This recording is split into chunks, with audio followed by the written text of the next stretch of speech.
National highway 66 Malappuram ജില്ലയിലെ Vettichira toll പ്ലാസയിലെ നിരന്തരം നടന്നുകൊണ്ടിരിക്കുന്ന ഗുണ്ടായിസത്തിന്റെ ചില ദൃശ്യങ്ങളാണ് നിങ്ങളിപ്പോൾ കണ്ടുകൊണ്ടിരിക്കുന്നത്.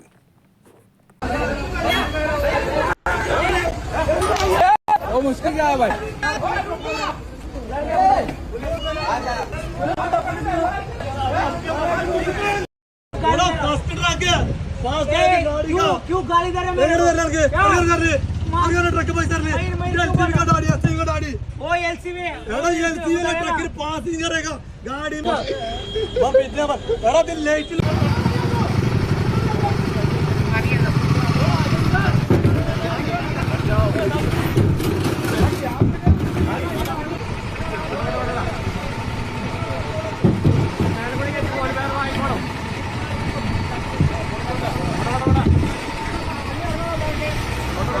ടോളിൽ ഇത്തരത്തിലൊരു പ്രശ്നം ഉണ്ടായ നാട്ടുകാരൻ നിലയ്ക്ക് ഞങ്ങൾ കയറും, ഞങ്ങൾ ഇടപെടും.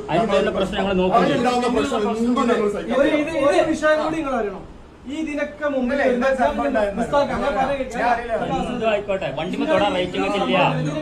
കേരളത്തിലുള്ള ഒട്ടുമിക്ക ടോൾ പ്ലാസകളിലും ഒരുവിധം ദിവസങ്ങളിലൊക്കെ അടി നടക്കുന്നത് സ്വാഭാവികമായിട്ട് നമ്മൾ കാണാറുണ്ട്. കഴുത്ത് മുറിയൻ ഫീസാണ് ഇവിടെയൊക്കെ ഈടാക്കുന്നത്. ഇതിൽ ഏറ്റവും കൂടുതൽ തല്ല് നടക്കാറുള്ളത് മലപ്പുറം ജില്ലയിലുള്ള വെട്ടിച്ചിറ ടോൾ പ്ലാസയിലാണെന്നുള്ളത് പ്രത്യേകം എടുത്തു പറയേണ്ടതാണ്. പന്തീരാങ്കാവ് അത് കഴിഞ്ഞാൽ 53 കിലോമീറ്റർ കഴിഞ്ഞാൽ പന്തീരാങ്കാവ് ടോൾ പ്ലാസയായി. അവിടെയും ഇടയ്ക്കിടെ അടി നടക്കുന്നത് സ്വാഭാവികമാണ്. ഇവിടെ ഒരു വൺ വേക്ക് ഇവർ 145 രൂപ വൺ വേക്കും തിരിച്ചു വരുമ്പോഴേക്കും അത് 235 രൂപ 24 മണിക്കൂറിനുള്ളിൽ ഇവർ സാധാരണ കാറിന് ഈടാക്കുന്നുണ്ട്. മഹാരാഷ്ട്രയിലുള്ള പനവേൽ മുതൽ കേരളം കഴിഞ്ഞ് തമിഴ്നാട്ടിലുള്ള കന്യാകുമാരി വരെ നീണ്ടുകിടക്കുന്ന നാഷണൽ ഹൈവേ NH 1640 കിലോമീറ്ററാണ് നീളം കണക്കാക്കപ്പെടുന്നത്. ഈ 1643 കിലോമീറ്റർ കടന്നു പോകുന്നത് 5 സംസ്ഥാനങ്ങളിലൂടെയാണ്. കന്യാകുമാരിയിൽ നിന്ന് തുടങ്ങിക്കഴിഞ്ഞാൽ ഏകദേശം 55 കിലോമീറ്ററോളം ഓടിക്കഴിഞ്ഞാൽ തലപ്പാടി വരെ തമിഴ്നാടിൻ്റെ അണ്ടറിലാണ് വരുന്നത്. അവിടെ ഒരു ടോള് വരുന്നുണ്ട്. അവിടുന്ന് തലപ്പാടി മുതൽ ഇങ്ങോട്ട് ഏകദേശം നമ്മുടെ കാസർഗോഡ് വരെ കേരളത്തിൻ്റെ ഇങ്ങേ അറ്റം വരെ 643 കിലോമീറ്റർ ദൂരം വരുന്നുണ്ട്. ഇതിലിടയിൽ ഏകദേശം 10-11 ടോൾ പ്ലാസകളാണ് സെറ്റ് ചെയ്യപ്പെട്ടിട്ടുള്ളത്. അതിൽ ഓൾറെഡി ആക്റ്റീവായതും അണ്ടർ പ്രോസസ്സിങ്ങിലുള്ളതും ഒക്കെ ഉണ്ട്. ഇതിൽ ഏറ്റവും കൂടുതൽ അടി നടക്കുന്ന സ്ഥലം ഏതാണെന്ന് ചോദിച്ചു കഴിഞ്ഞാൽ ഈ വെട്ടിച്ചിറ ടോൾ പ്ലാസ തന്നെയാണ്.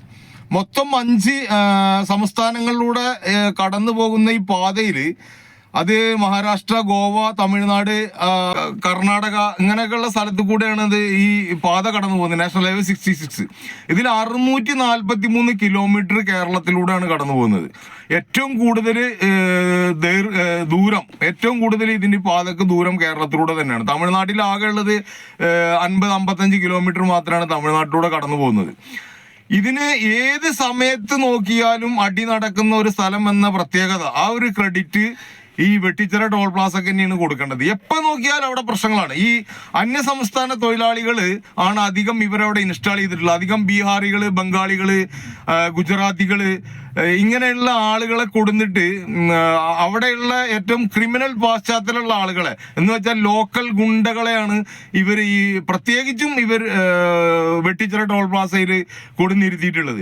ഒരു ചെറിയ പ്രശ്നത്തിന് പോലും അവിടെ അടി ഉണ്ടാക്കുക. ഒരു ടീമായിട്ട് 5-10-15 പേരിൻ്റെ ഒരു ടീം തന്നെ ഉണ്ട് അവിടെ. അവർ മൊത്തത്തിൽ വരിക, പറമ്പുകളിലൊക്കെ ഇരുമ്പിൻ്റെ വടികൾ വരെ അവർ നിക്ഷേപിച്ചിട്ട് ആവശ്യ സമയത്ത് എടുത്ത് ഉപയോഗിക്കുന്നതായിട്ട് വരെ കംപ്ലൈൻറ്റ് വന്നിരുന്നു.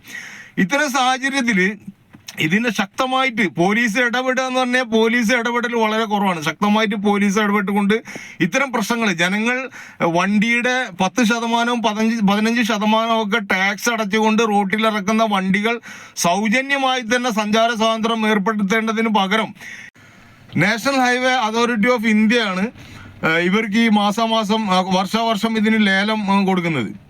അത് പല ടോളുകളും 60 കിലോമീറ്ററിൻ്റെ പരിധിയിലാണ് ഒരു ടോള് വേണ്ടത് എന്നുണ്ടെങ്കിലും പല സ്ഥലങ്ങളിലും അവരുടെ എക്സ്പെൻസ് അനുസരിച്ചിട്ട് റോഡ് നിർമ്മാണങ്ങൾ, പാല നിർമ്മാണങ്ങൾ അത് എത്രത്തോളം എക്സ്പെൻസീവാണ് അത്രത്തോളം അതിൻ്റെ കിലോമീറ്റർ പരിധിയും കൺജസ്റ്റഡ് ആയിട്ടാണുള്ളത്. ഇത്രയൊക്കെ ടാക്സ് അടച്ചിട്ടും റോഡിലിറങ്ങുന്ന വാഹനങ്ങൾ അവർക്ക് ഈ ടോൾ എന്താ പറയുക, അസഹ്യമായ ഒരു സംഖ്യ തന്നെ, വലിയൊരു സംഖ്യ തന്നെ, ഒരു 50 രൂപയോ 40 രൂപയോ ഒന്നുമല്ല, 100, 150, 200 ചെറിയ വാഹനങ്ങളിൽ നിന്നും ടോൾ ഈടാക്കിക്കൊണ്ട് അവർ പോകുമ്പോൾ അവർക്ക് കൊടുക്കേണ്ട റെസ്പെക്റ്റോ അല്ലെങ്കിൽ റെസ്പെക്റ്റ് ഒന്നും കൊടുക്കണ്ട, അവരെ റോട്ടിലിട്ട് മർദ്ദിക്കുന്ന, വളഞ്ഞിട്ടിട്ട് ആക്രമിക്കുന്ന ഈ ഒരു അവസ്ഥ നമ്മളെ നാട്ടിൽ, കേരളത്തിൽ പലയിടത്തും ഉണ്ട്. നമുക്കറിയാം, കഴിഞ്ഞ ദിവസം ഇവിടെ പെരുമ്പാവൂർ എന്താണ് സംഭവിച്ചതെന്ന് നമുക്കറിയാം. അവിടെ റൈഡ് നടന്ന് കേരളത്തിൽ ഇപ്പോൾ പുതിയ മന്ത്രിസഭ വന്നതിന് ശേഷം മയക്കുമരുന്നിനെതിരെയുള്ള റൈഡ് നടന്നപ്പോൾ അവിടെ നിന്നും ഒരുപാട് മയക്കുമരുന്നുകൾ പിടിച്ചെടുക്കുകയുണ്ടായി. അവിടെ നിന്ന് പിടിച്ചെടുത്ത മയക്കുമരുന്നുകൾ, അതുമാതിരി തന്നെ അവിടെ വേശ്യാവൃത്തി നടത്തുന്ന സ്ത്രീകൾ, ഇതിലധികവും അന്യ സംസ്ഥാന തൊഴിലാളികൾ തന്നെയാണ്. ഇവരെ അതിഥി തൊഴിലാളികൾ എന്നൊക്കെ നമ്മൾ പേരിട്ട് വിളിച്ച് നമ്മളെ നാട്ടിൽ വന്നുകൊണ്ടിട്ട് ജോലി ചെയ്യുമ്പോൾ 1000-ഉം 1200-ഉം ദിവസ കൂലി വാങ്ങിച്ചു കൊണ്ടിട്ട് നമ്മളെ തലയിലേക്ക് കയറുന്ന ഒരു അവസ്ഥ ഇപ്പൊ സംജാതമായിട്ടുണ്ട്. പ്രവാസം ജീവിതം നയിക്കുന്നവരൊക്കെ തന്നെയാണ് നമ്മളൊക്കെയും. നമുക്കറിയാം, അന്യ രാജ്യങ്ങളിൽ പോയി അല്ലെങ്കിൽ അന്യ സംസ്ഥാനങ്ങളിൽ പോയി ജോലി ചെയ്യുമ്പോൾ അതിൻ്റെതായിട്ടുള്ള ബുദ്ധിമുട്ടുകളൊക്കെ ഉണ്ടാവും.